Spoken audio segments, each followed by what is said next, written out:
Hello mga sis kasari. So ako ay nandito sa harap ng aking tindahan kasi ito ang update natin sa renovation ng building nila ni Mr. So kahit gabi guys ay may nagtatrabaho talaga dahil 20 days lang ang kanilang kontrata dito, and then sa tingin ko ay hindi pa yan matatapos ng 20 days. So inuuna nila yung harapan ng tindahan na nakabit na yung mga yero. Yan guys, no? Ito yung view sa harapan ng tindahan namin, and kami lang ang bukas. Yung mga renters nila ni Mr. ay nag-close muna sila for 20 days, no, hanggang sa matapos ang renovation ay babalik sila diyan. Okay, so gabi na at yan yung ating mga panday nagpipintura sa aming gutter ng aming bubong. So pag tayo ay lumalapit, ito yung aking meat shop. Kahit may nagtatrabaho guys at kahit umuulan, no, tumutulo na nga yung aming bubong kasi naapak-apakan na yan ng mga panday sa likod. So mabuti na lang at kompleto na yung ang yero na ikinabit nila sa bubong namin. Okay, so ngayon ay absent yung aking isang sales lady, so meron tayong extra lang, no. Kinuha ko yung sales lady dyan na nag-close, so pinapa-extra ko muna. So guys, ito na yung yung bubong namin. Ang ganda ng tingnan, pero hindi pa yan tapos. Pag sa gabi ay kinukordon nila yung aming area. Kasi kahit gabi ay nagtatrabaho yung aming panday. So yan na guys, magandang tingnan. Hindi katulad ng dati na very bulok na talaga yung bubungan namin. At baka natatakot yung aming barangay captain, no? Kasi kilala namin yung aming barangay captain dito. Friend namin ng aking mister. So siya ay natutuwa din kasi inaayos daw namin ang building. Baka mabagsakan daw ng bubong ang mga taong dumadaan dito. So ngayon ay hindi na talaga. Yan guys, maganda na talagang tingnan ang aming bubong, ang aming atop. Kung sa Bisaya pa, ang among atop. Yan guys, dahil bulok na talaga ang kanilang building. So ngayon, marami tayong karning baboy and dressed chicken at wala na akong loaf bread guys. Yan, kasi tinawagan ko ang ahente ng Gardenia. Bukas pa daw siya magruta sa aming area. So marami tayong mga karning baboy dyan as usual. Meron tayong chicken feet and boneless bangus. Ito yung mga karni natin. Ito yung pinaka-main na paninda namin sa aming tindahan, no? Talaga, ang meat shop talaga. Yan talaga yung namin. Pinaka-main na produkto na binebenta, at meron tayong paper bag. Yan na lang guys, yung aking gochi na bag. Yan na lang guys. Na uubos na yung mga black, and then marami tayong ice cream, punong-puno ang aking maliit na freezer ng Selecta dahil bagong nag-deliver sa atin ang Happy Store worth 6,500 pesos yung ating nabayaran. At ang dinamihan ko dyan guys yung mga 3-in-1 plus 1, and then dito yung ating mga frozen foods. Ang dami kong mga Virginia na cheese balls. Meron tayong french fries na, meron pa tayong bangus dyan ko dinidisplay, and then may repack na tayo sa ating Virginia french fries na 1/2 kilo, and then ang daming hotdog sa ilalim ng freezer. Yan guys, dahil hindi na siya magkasya sa mga tray natin, so punong-puno na dito. Yan pa guys, at meron pa tayong boneless bangus. And then dito sa gilid yung ating Pure Foods, hotdog and mga chorizo. So yan guys ang update sa aking sari-sari store and meat shop dito sa aking tindahan. Ito talaga guys ang nagbibigay sa amin ng malaking income, ang mga frozen foods, karning baboy and dressed chicken. And then lagi kong sinasabi na ang aking groceries ay backup lang yan siya. So dito walang display na Gardenia dahil wala tayong stocks. Tapos meron tayong Delight.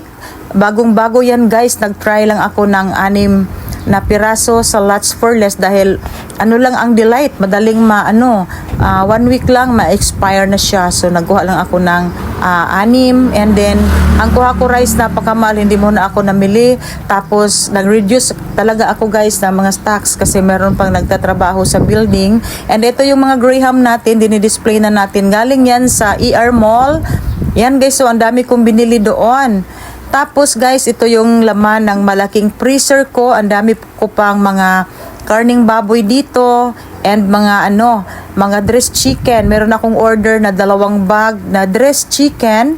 Yan guys, sa aking katabing meat shop dahil sila ay direct planta sila. So, sa kanila na ako nag-order. Kasi murang-mura lang ang bigay sa akin. 158 per kilo. And then yan ay almost 50 kilos. And then dito banda meron pa tayong isang slab na mga pork belly. So wala akong order ngayong araw na ito dahil ito yung i-display natin para lumalabas yung ating puhunan. So may customers si Marisa and si Ella at andyan si Mr. So yan guys At ito yung mga cartoon galing sa ER Mall na ang laman ay mga Graham crackers. At yan yung ating pansit canton, bihon, mga spaghetti sauce. So, medyo maluwag yung istante natin dahil hindi ako nag-order ng malaking pansit canton guys dahil ang daming daga, no? Ang daming daga talaga na nabulabog sila sa katabing naming mga tindahan. So, lahat sila ay pumunta sa aking meat shop.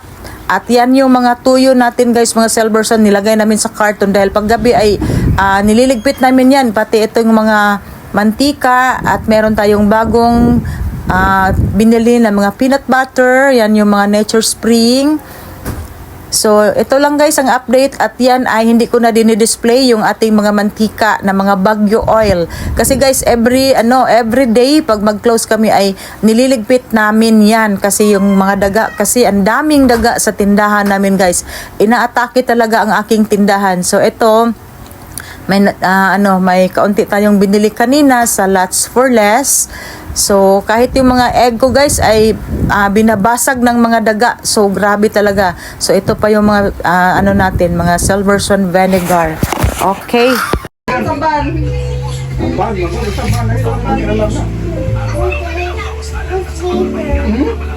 Asa right mo?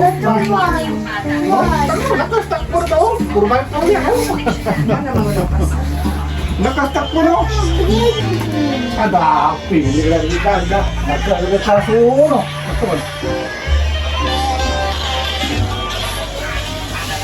No talaga. Pagkuha mi. Dagit kalimot si Jendro. Dagit kalimot si Jendro ana. Agit sa kalimut sa huyok pa?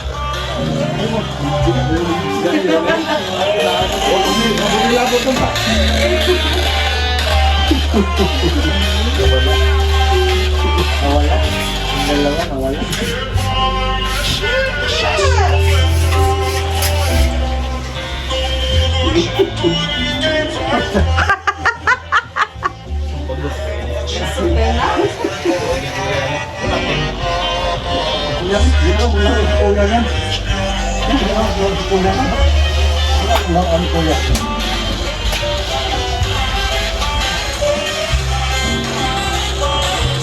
Tugaya sa birthday girl, oy! Namunas pa yung taon, oy! Ang birthday girl yung taon! Saan ba ito, Ben?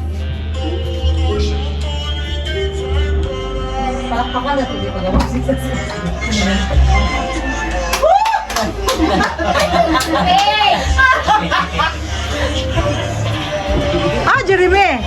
Tito Master!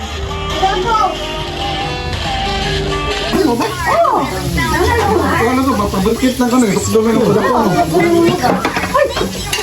Dito na di arap ko to dia.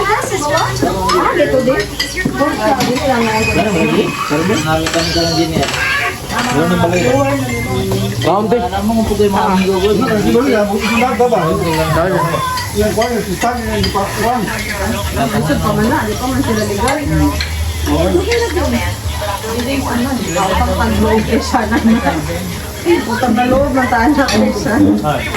Kaysa nang yan pa. Ano ba tayo gulong ka? Dong, labat na yan dong.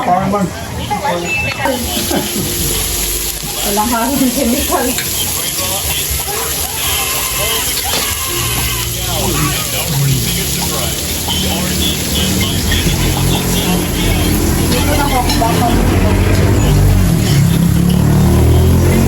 Ay, napiskan ako na. Napiskan ako. Wala, oy, pot man eh. Wala. Pag-oil ka ma, wala. Wala yung oil na. Baka na yan. Yung bato. Kaya ko yun. Kaya sa baka o baso. Saan ka naman? Water? Ay, ano na, water. Subot sa nilis. Wala bahagi pa? Kamen? Masala ko ha. Pinamgon. Nakusog ayaw niya. Yun lang na. Hindi Ano naman. magtulog din eh, mga kailangan mo po ang Hindi lang, palong man. Huwag kayo.